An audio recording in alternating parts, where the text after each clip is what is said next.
Okay, we are about to start. First of all, I would love to say thank you to everyone for tuning in. Welcome to Cloud Data Driven. Our topic for today is statistic on reliable friend. The rule is you guys are free to comment, but with respect. There must be no offensive comment. I would love to have everyone turn off video and microphones. Please type your questions. You are free to unmute your microphone if it's being asked, right? Feel free to connect with us and follow us at Cloud Data Driven. I'm gonna paste this to our chat, so this way you guys can follow us. Today's presentation, as I already mentioned, it is related to statistics on reliable friend. We have Magnus. Magnus is a SQL Server specialist, SQL Community organizer. He's an MVP. He does a lot, and he also do paid workout in case if you guys want to reach out to Magnus, right? And then also we do have a tons of session lined up, but the next two one are related to index selection in SQL Server, and Grant will be our speaker. And the other one we have Daniel that will that will show us how can we predict employee turnover data. So I would highly suggest you to sign up for that. If you guys want to present a session, feel free to email me at gjoseph@bigdatadriven.org. Magnus, I'm gonna have you take over. Please share your screen. Yep.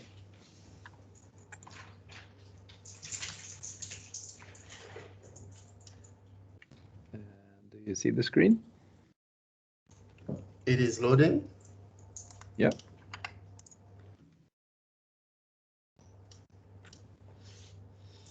Perfect.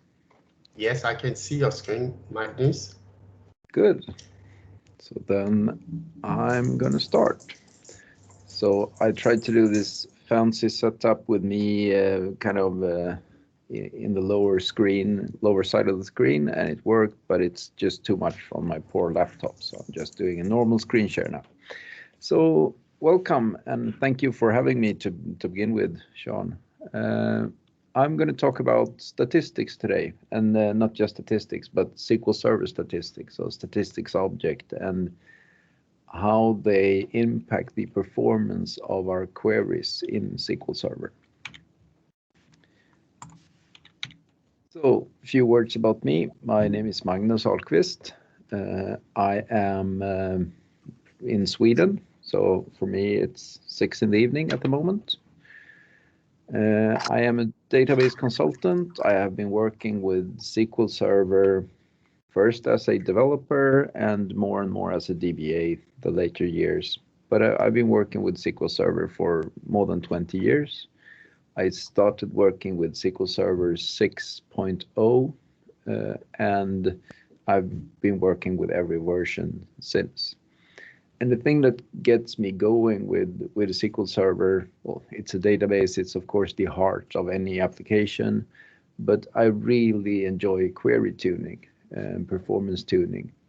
So that's what I'm focusing on mostly, both professionally, but also when I do presentation, I like to talk about performance. And statistics in SQL Server is really the key to having the query optimizer select a good execution plan, which is of course the key to good query execution performance.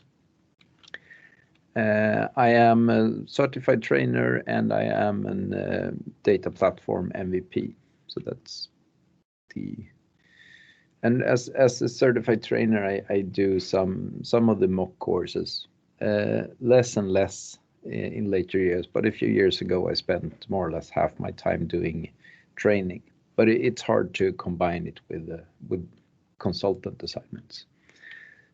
But I do enjoy going into a classroom and especially the basic courses like the Transact SQL basic courses, getting students to go from not knowing SQL to actually being able to perform joins and other complex queries. That is all about me.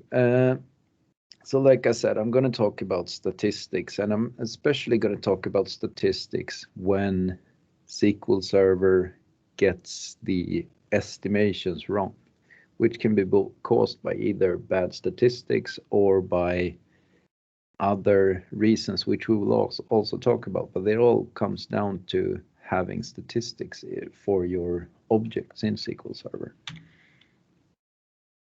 So the reason I made this presentation to begin with is I was working with a system for reporting financial statistics to the European Central Bank.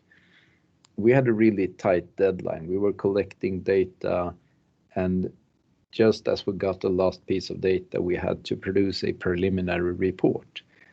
And it worked to run that report at any time of the month, except for when it actually had to be run. So we had really poor performance. It took hours to run a report, which normally ran in seconds. So I investigated and found the reason, came up with actually a pretty bad solution for it, but it worked. So I'm just going to mention that, but I'm also going to mention other solutions for the problem.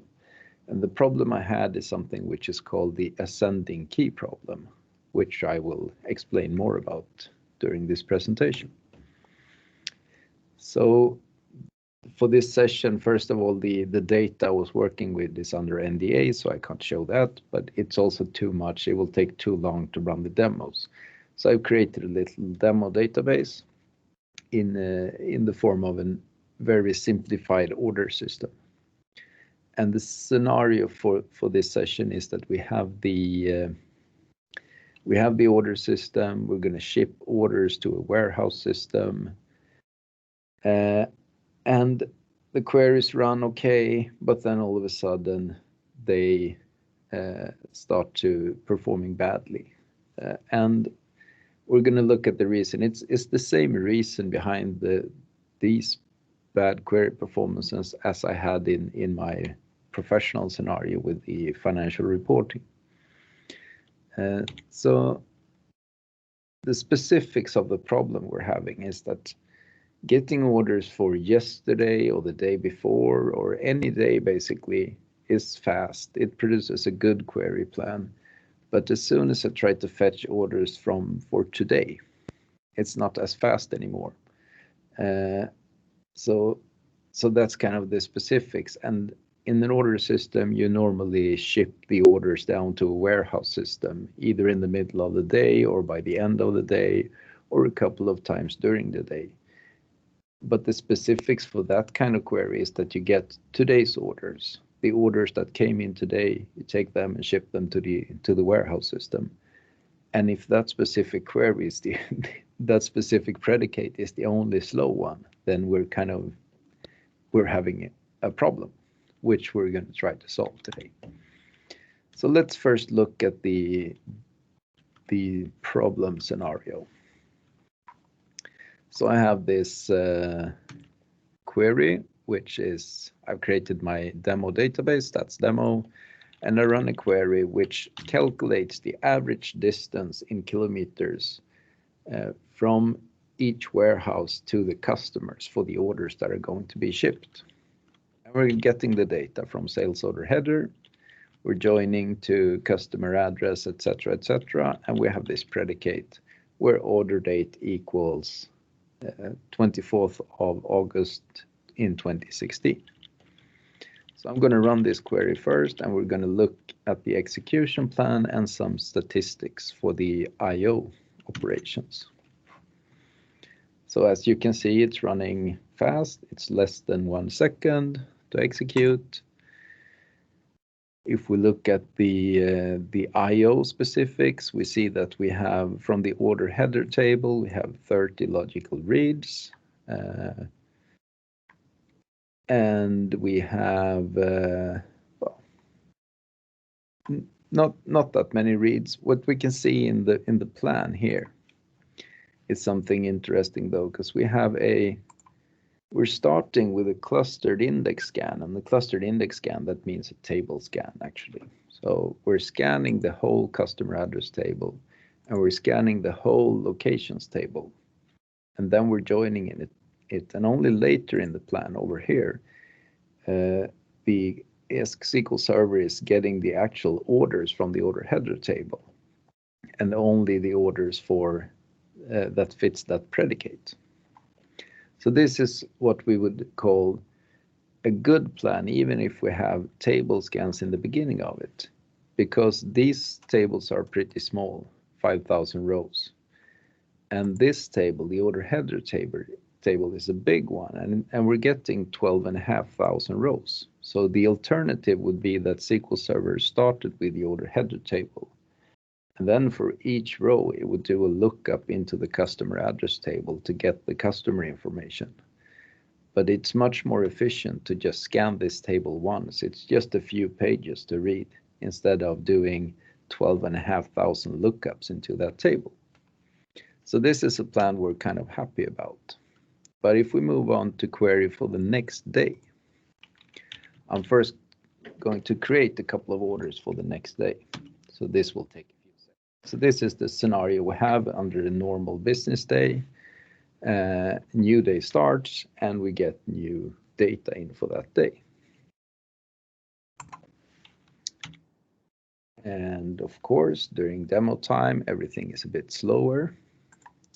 I thought it was just me having bad luck with running demos, but there is a good reason for it actually, because when you do presentations in a virtual setup, you stream your screen and you stream to Teams, and that eats some of the CPU resources that would normally be used for SQL Server to run the query. But now it's done, so now I have some data for August 25th. So I'm going to run the same query, but with another date predicate. So as you can see here, I'm sorry, Magnus, can you please keep yourself on mute?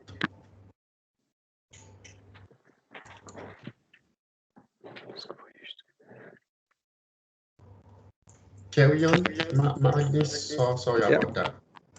Okay.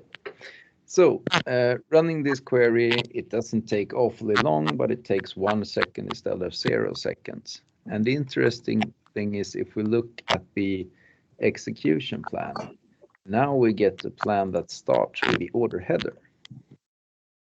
And you can also see that the estimation of number of rows from the order header table is not the actual, which is 5,000, but the estimation is just 1 row. All right, so let's run this again. I lost the plan there. And the reason for this is, of course, we have updated the statistics for the table during maybe a nightly batch or something, and then orders come in during the day. But SQL Server doesn't know about the new orders because our statistics is from, well, tonight or something. So that is the reason for SQL Server to think that only 1 row is going to come out of this index seek operator.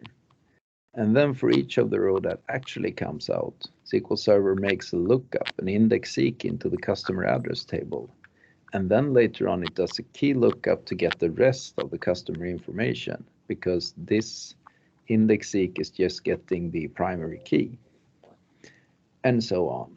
And the same thing with locations. So if we look at the I/O specifics now,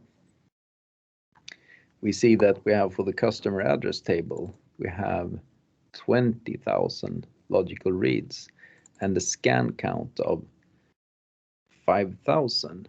And locations table, we have as much as 40,000 logical reads. So we get much more I/O out of this query compared to the same query but with another date predicate. So this is our problem specifics. And well, it's the same thing here. We have the estimated number of executions for the index seek against the customer address table is 1. And when I created this slide, I had slightly more data. So the actual number of executions was 99,979. But it's the same problem specifics that we can see as we had in the actual execution plan that we looked at. So for me at work professionally, people told me that my database was super slow. I always answer when someone says my database is slow that, well, it's probably the code that's slow. I don't think the database itself is slow, but it doesn't matter. The queries were slow. So I started scratching my head. I had the Ola Hallengren's maintenance solution, which makes index updates when needed. It was running nightly. So I wondered, what more can I do? And this was before the days of the query store in SQL Server. So nowadays you can have query store and you can look into every execution plan for a query, and you can start figuring out why did SQL Server pick this plan over this one at this specific time. But this was before that, so I didn't see the query plans. I just got the reports that everything was so slow when we ran the report, and then the day after it wasn't slow anymore. So I figured out that it had to do with statistics. They're lying. Well, they're not lying actually, but statistics in SQL Server is an object that keeps track of the distribution of values within an index or within a statistics object. So SQL Server can choose to either look into a histogram, which is it's kind of a table with some distinct values and some information about how many rows do we have that has exactly this value for an index or for a column, and how many rows do we have between two steps in that histogram. In other cases, SQL Server can choose to use the density vector, which is just a description of how dense the values are in your table, basically. So let's look at what we have using a command called dbcc show statistics, and this command will give a table name and the name of an index or the name of a statistics object. It will reveal some information about the distribution, and if I choose to actually be in the right database, it's much better. So again, so here we have the histogram for a statistics object, and you can see the first column called range high key displays some distinct values from our table, in this case the sales order header table.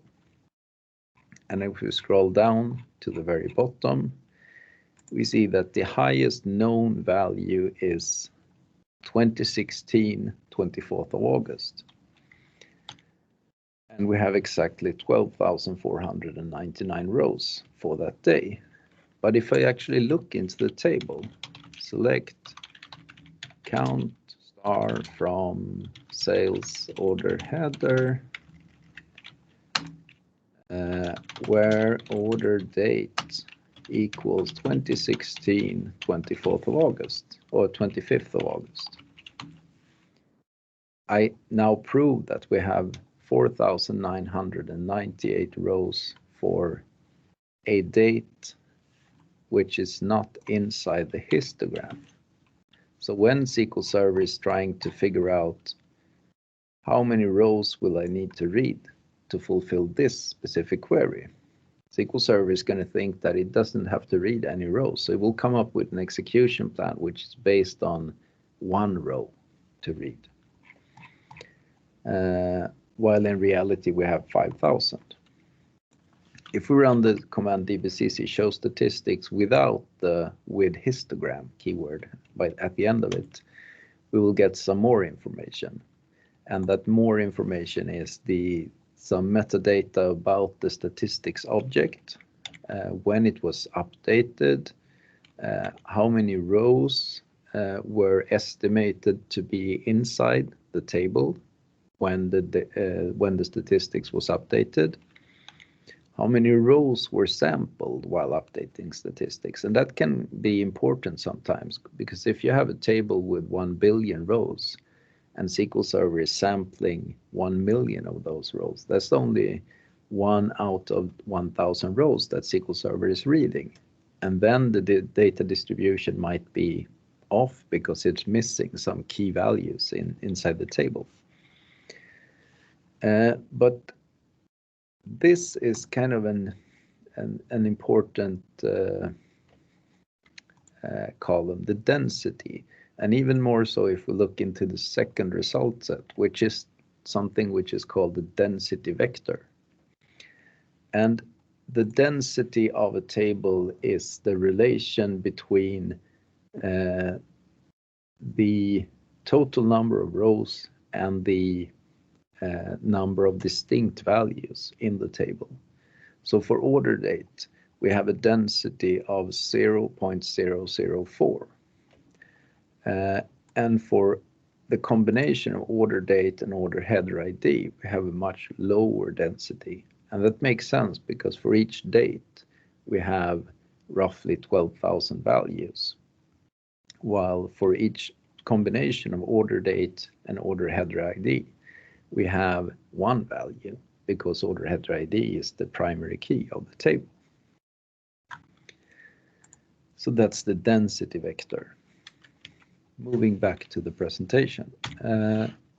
So here is just a description of the statistics histogram. And if you look into my GitHub page, which is on github.com/transmocopter, you can find this presentation and other versions of this presentation in a repository called presentations, and all the demo code will be in there as well. So this is more for further reading if you want to. It's the same things that I kind of explained when we looked at the histogram. Talking a bit more about density. Density is calculated as 1 divided by the number of distinct values. So for order date, let's say our distinct values are roughly 200, and then the density of the order date in the table is 1 divided by 200, roughly that. And some other examples, let's say gender. That's a typically high density column type because we don't have that many different values for gender, while social security number is a very low density column type because we have usually the SSN is unique per person. So in a person table, it's going to have a really low density.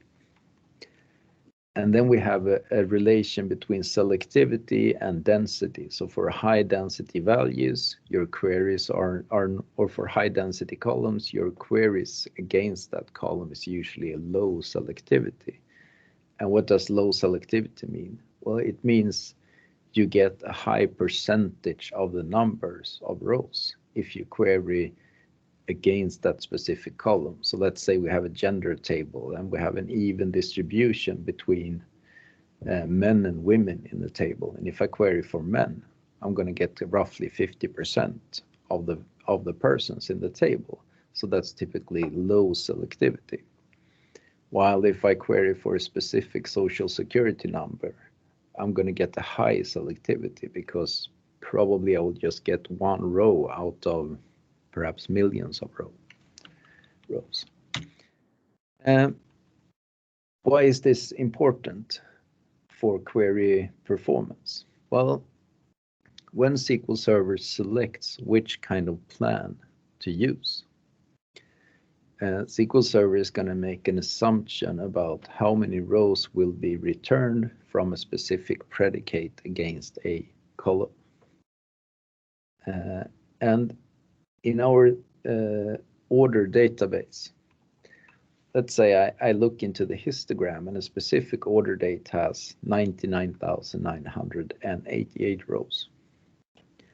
Well, then if I query for that specific order date, then SQL Server is going to assume that that's how many rows will be returned from the index seek against the order date column or the order date index. But if I look for order dates that are outside of my statistics histogram, the assumption is going to be that 0 rows will be returned from an index seek against the same index. When the assumption is 0, then SQL Server will always create an execution plan based on 1 row being returned, because otherwise it can't really make a plan. So the optimizer will estimate 1 row. So this is in the cases when SQL Server decides to use the histogram to estimate the number of rows returned. If SQL Server would have chosen to use the density vector instead, it would have estimated the same number of rows for any given value for the order date, because the density doesn't have anything to do with specific values. It's just a distribution of values, the relation between total number of rows in the table compared to the density of the values for that specific column.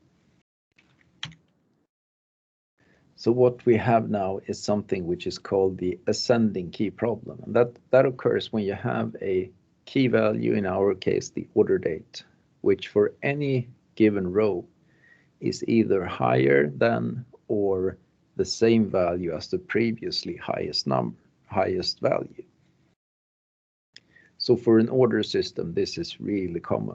Every order will have an order date which is higher than the previously highest order date, because it's going to be the system date when you receive the order. So I get one order, then I get another one 1 minute later. Well, that's going to have a higher value than the previously highest value for order date. We can also have a problem with a missing key in the middle of a histogram, and that causes other problems. But if we focus on the ascending key now, because that's where Microsoft has put in some work to try to address the ascending key problems in later versions of SQL Server. We can also have a situation where we have perfectly updated statistics but still get a bad estimate, and we will probably look at that too by the end of this presentation. So we realize that something is broken. It is because of the ascending key problem. So how can we fix it? Well, we start with opening another window, and we go into the right database and turn on statistics IO and statistics time, so we get some query execution statistics, and we include the actual execution plan. One thing we can try is to parameterize our queries. What does that mean? Well, that means instead of hard coding the value for order date, we let the actual query contain a parameter, and then we send in that parameter to the query when we execute it. And this is exactly how, for example, the SQL client.SQL command will do if you do your C# programming correctly against it. So let's try that. We start with the value that produced the value for order date that produced a bad execution plan to begin with.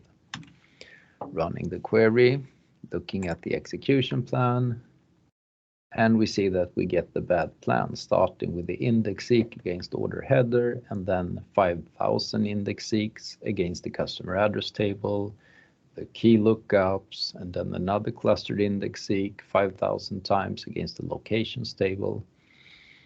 Okay, so that didn't really solve the problem for us. And what's even worse, if I now run the query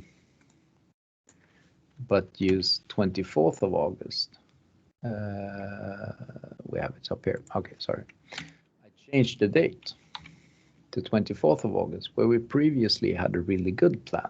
And now I run the query. And now we get the bad execution plan even for 24th of August, which is inside the histogram. And the reason for this is something called parameter sniffing. It can sometimes be good for us, sometimes it's bad. What does it mean then? Well, it means that SQL Server is going to create an execution plan based on this query text. It's going to create a hash of that when it has created the execution plan. It's going to save that query plan hash into its cache. The next time you run the same query, we don't care about the parameters now. We just look at the shape of the query. What does it look like? So SQL Server is going to get this text, create a hash for it, look inside its cache and find, I already have an execution plan for this query. I don't need to create a new one. So then it executes the query that it already has cached. But that execution plan was based on a parameter for the date, which is not the same date value that we send in this time. So that's called parameter sniffing. If I would have started with 24th of August, run that, get a saved query plan, and then run the same query again, but 25th of August, then I would have had the good query plan. So that's parameter sniffing. So it's not really a solution for our problem. What we can do instead is to cheat SQL Server a little bit.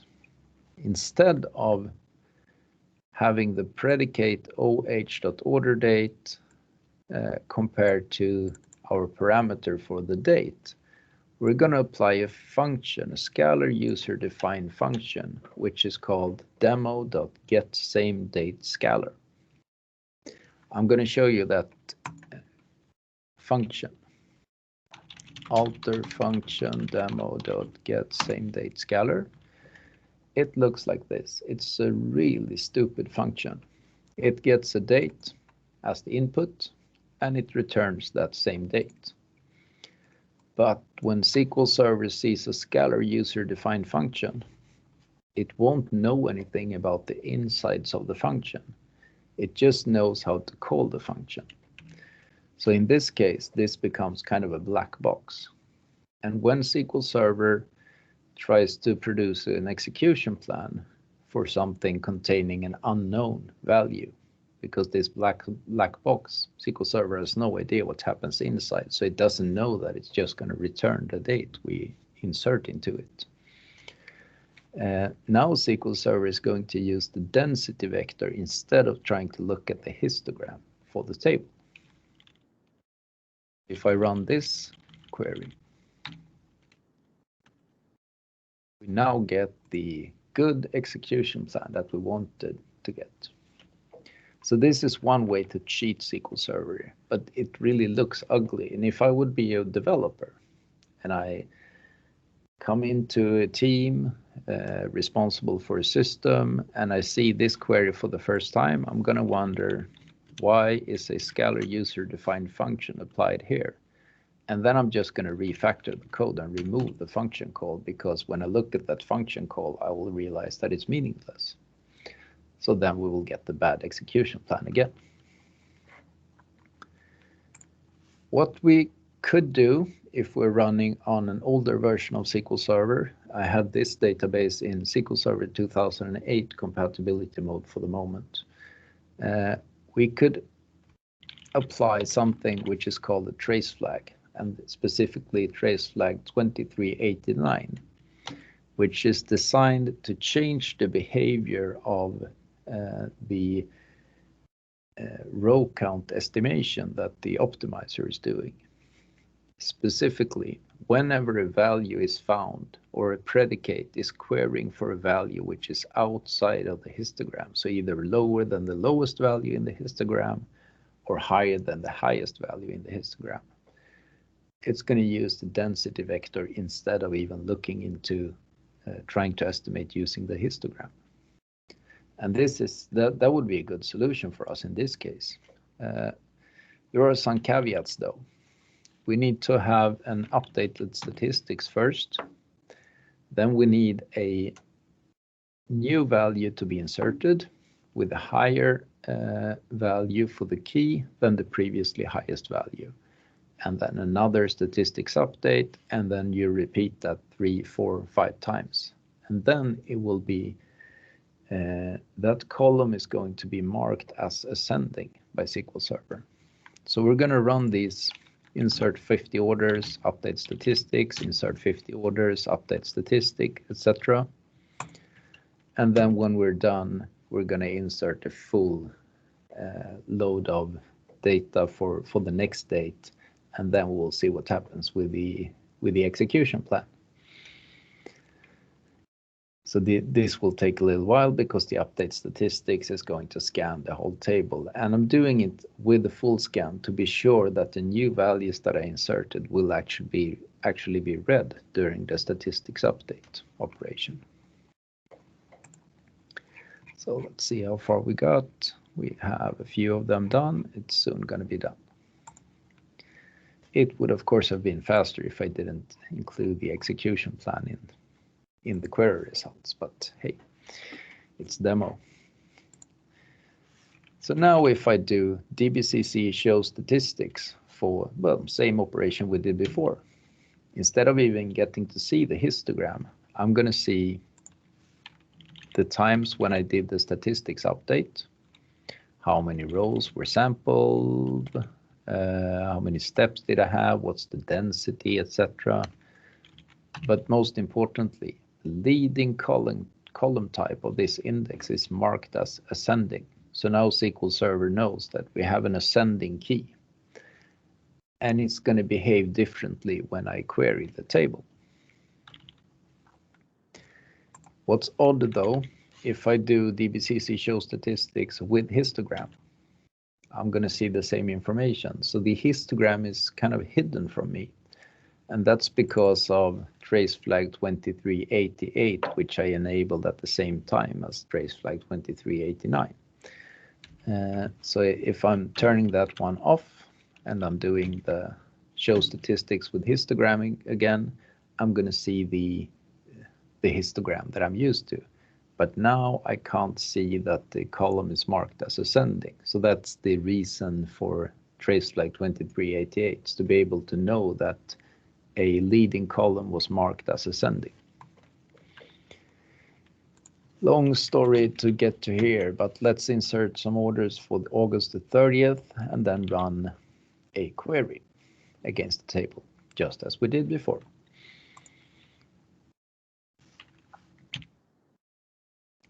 It takes a while to create the orders as well. So waiting, that's what we do most of the time, right?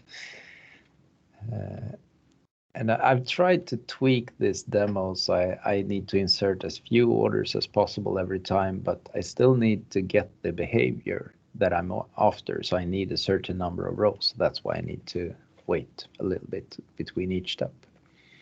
But now we got the rows and we can query for August 30, which, by the way, we can prove first that it's not included in the histogram.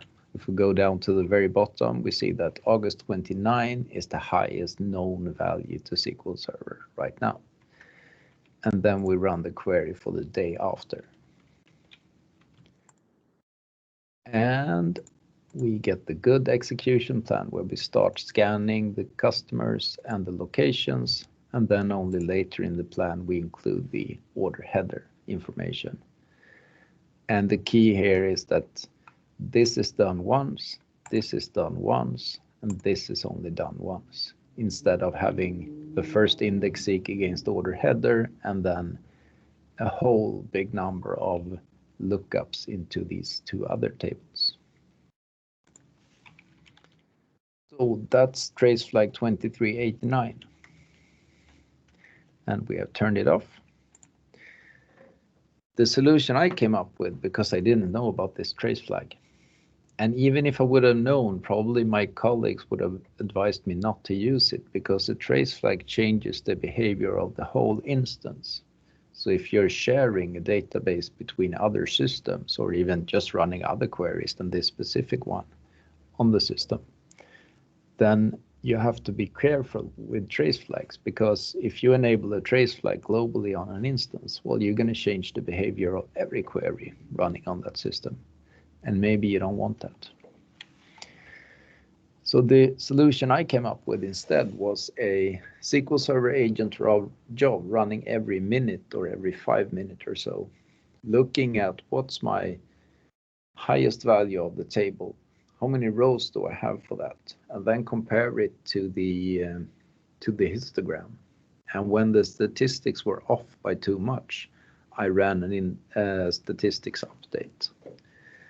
But it was kind of a brute force method because I had to query the data or the table so often.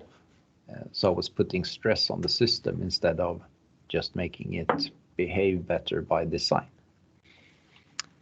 So let's see what more we can do. We can do an upgrade to SQL Server 2014 by just bumping up the compatibility level to 120 and then run the same query. And what do we get? Well, we get something which is different. We don't get the same execution plan we had before, but we get something which is, it's doing an index seek against the order header table, and then it's doing a clustered index scan against the customer address table. So that's at least better. So it's trying to do a hash match instead of a nested loop join. But we get a sort operation because later where SQL Server is trying to do a merge join, and merge join is joining two sorted inputs. So this sort operation, well, first of all, it's going to cost something to do a sort. But you also see this little warning here, the yellow triangle with an exclamation mark in it. That's a warning. And the warning is the operator used tempdb to spill data during execution. So that means that SQL Server estimated one row to come out of this operator, or well, 1,773, which is a very odd estimation, which we might have time to talk about in a few minutes. And then it does a sort, and the memory it allocates for the sort operation is based on 1,773 rows coming out of the previous operator.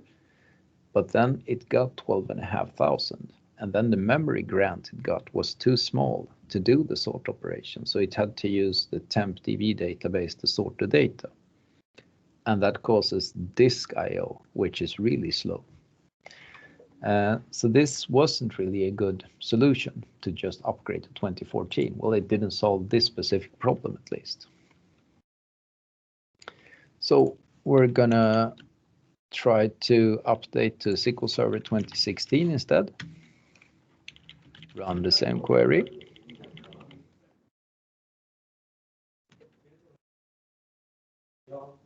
And we see we got the same bad execution plan we got previously. If you hold on a second, I need to close my door here because I got some visitors in the office. Sorry.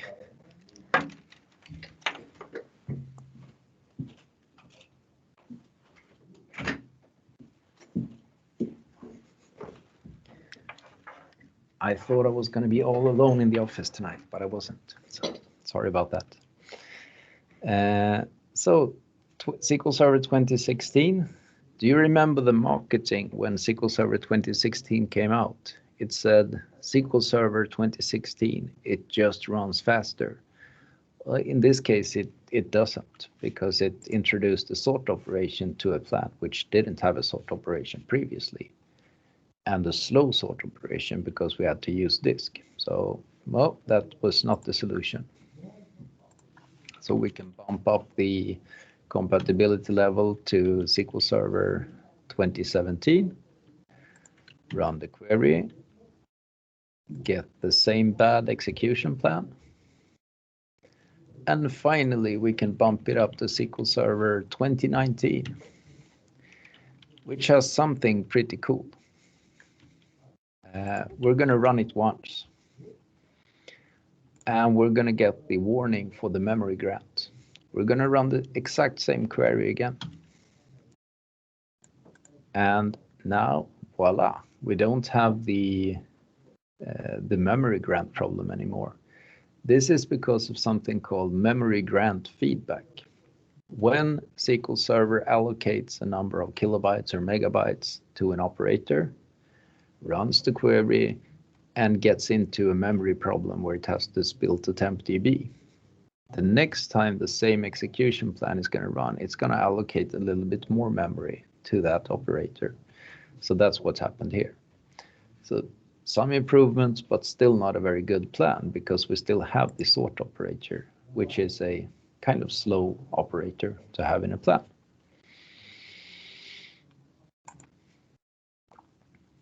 What more can we do? Let's skip through this and skip through here. And go to, we can parameterize our query, which we already did before, and we could introduce a query hint to our query. So by the end of it, we have a query hint, which is option, optimize for the date parameter to be unknown. So if you have control over the SQL that your application produces, then you can use this query execution hint. So I'm going to change this parameter to 0830. We're going to run, and with optimize for unknown, SQL Server is going to skip the histogram altogether and just use the density vector every time, regardless of the parameter value. And we're going to get the decent execution plan. So optimize for unknown, is that going to be our silver bullet that makes everything perfect? Not really, because in our database now, in our table, we have a very even distribution of data. So we want to have the same execution plan for the same value every time, or for all values actually. But sometimes you might have a data distribution where, let's say, you query for specific customers, and you have one customer which places 75% of the orders in your table. And then you have other customers just doing one odd order now and then. Then for all the small customers, you probably want to have a lookup situation where you find the order and then you do one lookup to the customer information, etc. But for the big customer placing 75% of the orders, well, then you probably want to have the scan operation done. So it's going to depend on your data distribution, and only you designing the system will know anything about the data inside your tables. So there is really no general rule, though optimize for unknown often solves the problem of bad statistics or missing statistics, but not always. Okay.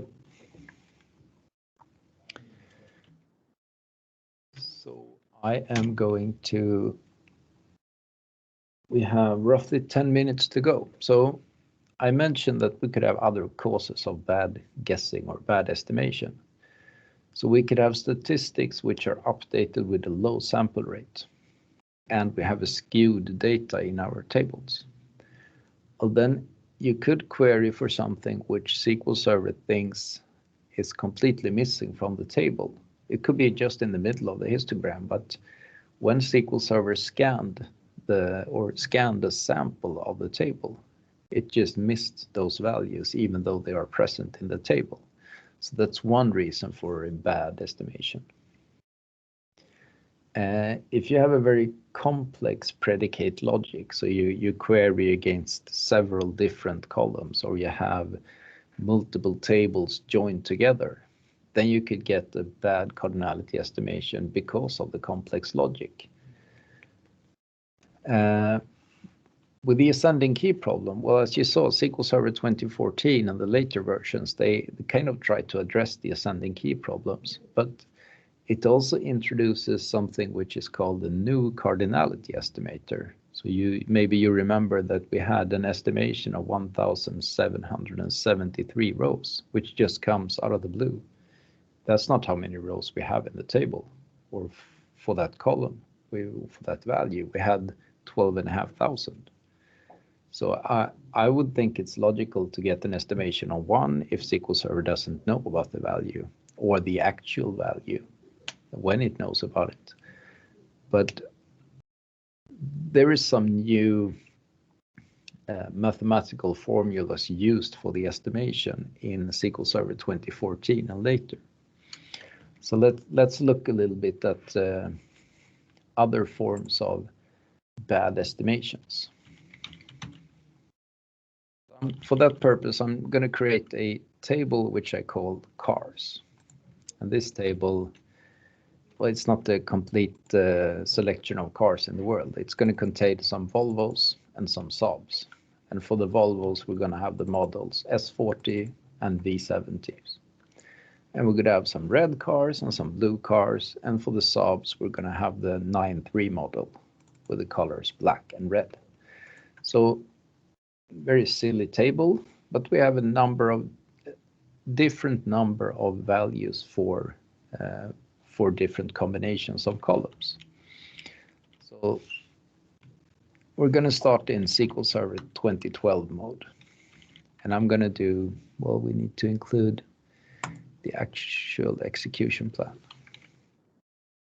I'm going to run these 3 queries. So select start from cars where brand name equals Volvo, where model name equals V70, and where color equals red. And well, I get an execution plan. It's always going to contain an index scan, clustered index scan. I don't have any indexes on my table, so it's going to do a scan the whole table every time.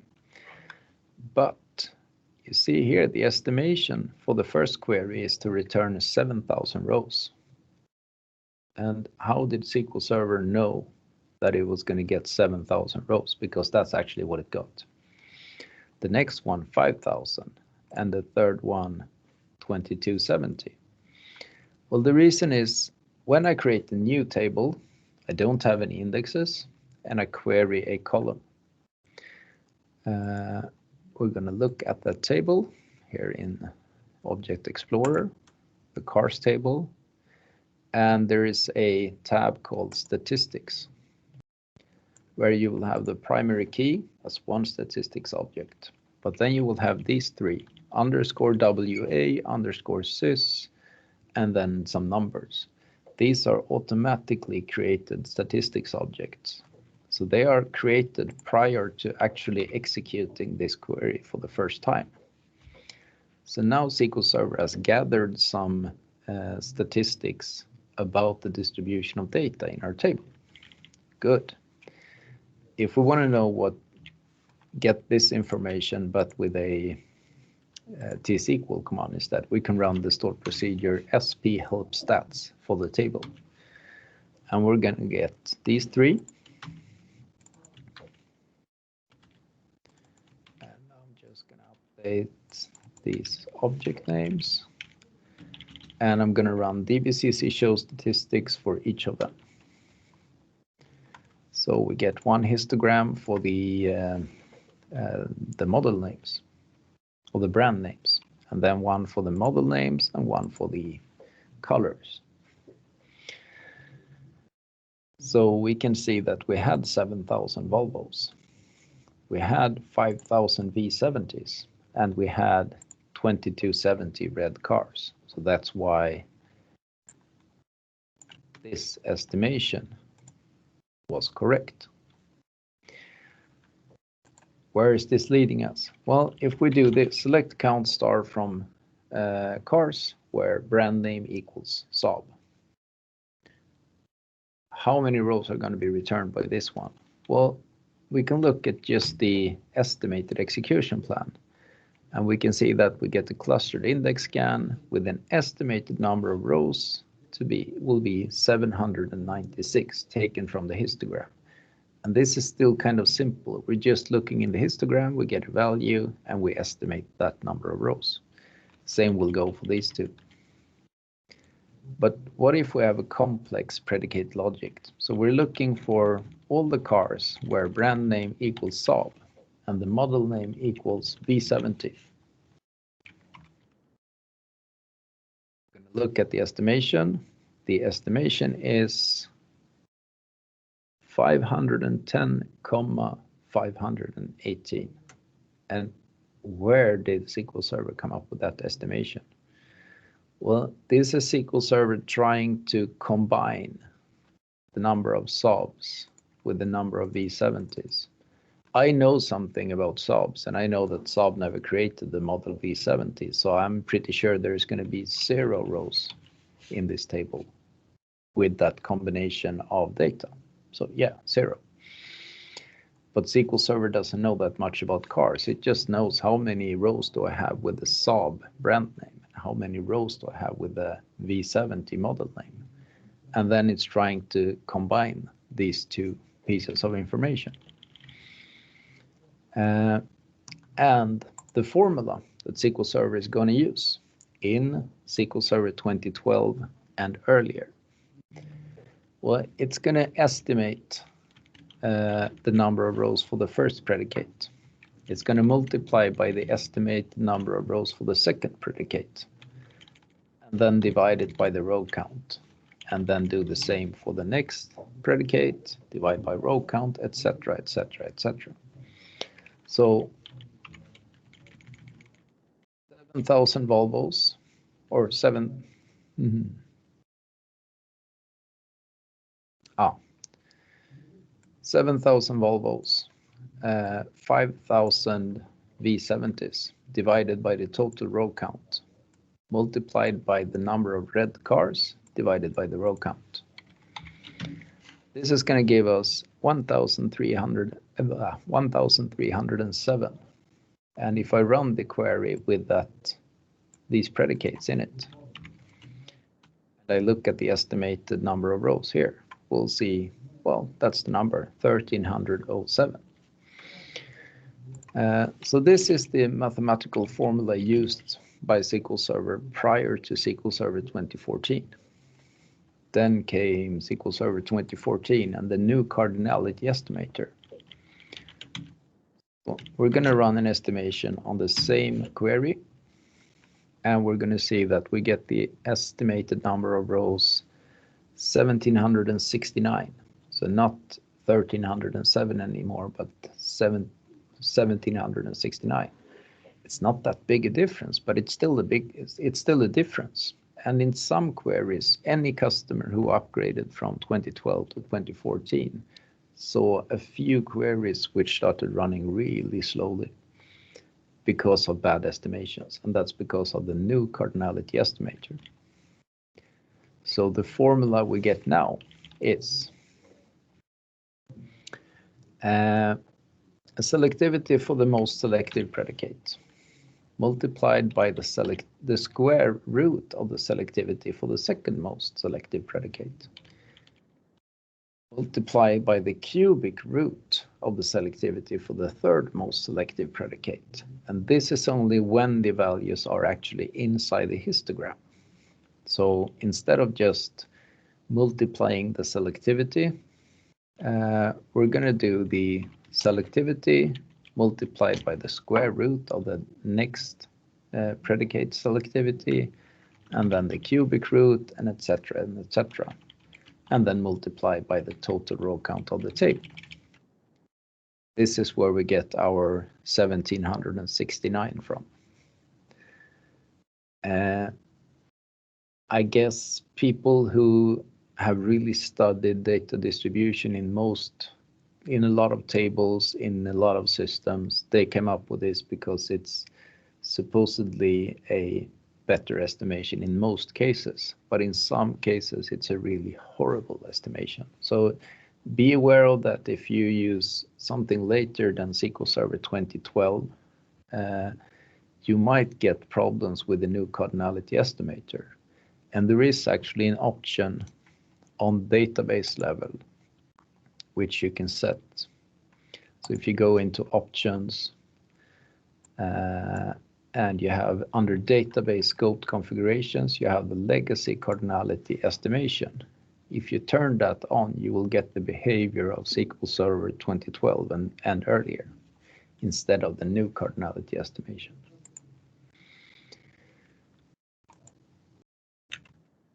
That is all I had in terms of demos. So these are just some slides showing some behaviors. It's the same thing I mentioned, except this specific slide. But I don't really have time to talk about it. You can study it on your own if you go to github.com/transmocopter, and you can just download the presentation and all the demo code. But I want to thank you so much for attending. And now, if you have any questions, that's the time. Thank you so much, Magnus, for your session. It is a great session, by the way. I learned so much, and it is an honor to have you here today. If any one of you have any questions, feel free to unmute yourself and ask. Oh, now I look at the attendee list. Hello, Dipti. Hi, Magnus. How are you? I'm good. How are you? Doing great. That's an Cool. excellent session. Thank you so much for taking your time and presenting today. Thank you. And I know you have some presentations about statistics as well, or the Right, internals right. there. So. Cool.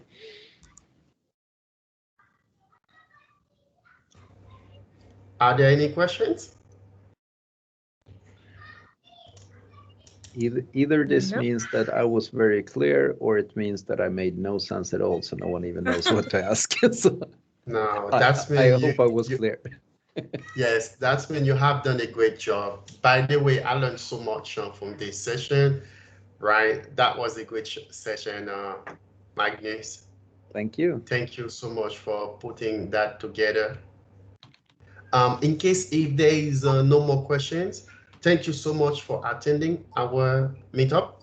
Feel free to follow us, okay? Don't forget to share it with your friend. We have a tons of sessions.